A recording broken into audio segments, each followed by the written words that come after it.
புதுமையான ஆட்சின்னு சொன்னீங்க. இன்னைக்கு புஷ்பா பட பாணியில ஆட்சி நடந்துகிட்டு இருக்கு. தமிழ்நாட்டு வரலாற்றிலேயே முதன்முறையாக, இந்திய வரலாற்றிலேயே முதன்முறையாக ஒண்ணு நடந்திருக்கு. என்னன்னா, கட்சி தாவறதுக்கு முன்னாடியே அந்த குரூப் தலைவர் வீட்டுக்கு போய் இவ்வளவு ஓப்பனா அவங்களுக்கு இன்விடேஷன் கொடுத்தத இதுவரைக்கும் இந்தியாவில் யாருமே பார்த்தது கிடையாது. இத பார்த்துட்டு மக்கள் இன்னைக்கு என்ன தெரியுமா கேட்கிறாங்க? சேஞ்சுன்னு சொன்னீங்களே, இந்த சேஞ்சுக்கு பின்னாடி மிகப்பெரிய எக்ஸ்சேஞ்ச் இருக்கோ அப்படின்னு மக்கள் சந்தேகப்படுறாங்க.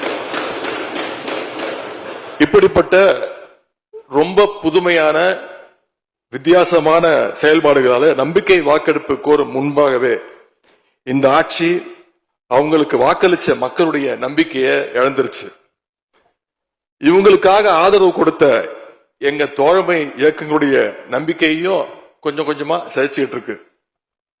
தேர்தல் நேரத்தில் ஊழல் சக்தின்னு சொன்னீங்க. ஆனா இன்னைக்கு சோசியல் மீடியால மக்கள் உங்களை பார்த்து கேள்வி கேட்க ஆரம்பிச்சிட்டாங்க. என்ன கேட்கிறாங்க தெரியுமா? அந்த ஊழல் சக்தியோடு சேர்ந்து இருக்கக்கூடிய ஆளுங்கட்சிய இப்ப என்ன சக்தின்னு கூப்பிட போறாங்க. கிளீன் கவர்மெண்ட் சொன்னாங்க. இதுதான் உங்க கிளீன் கவர்மெண்ட் லட்சணமானு மக்கள் கேட்க ஆரம்பிச்சிட்டாங்க.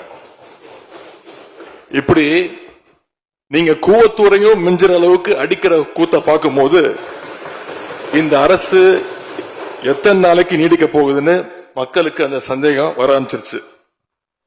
முதல் கோணலே முற்றிலும் கோணல்ன்ற மாதிரி உங்க நடவடிக்கை எல்லாமே இன்னைக்கு மீம் கண்டென்ட்டா மாறிடுச்சு.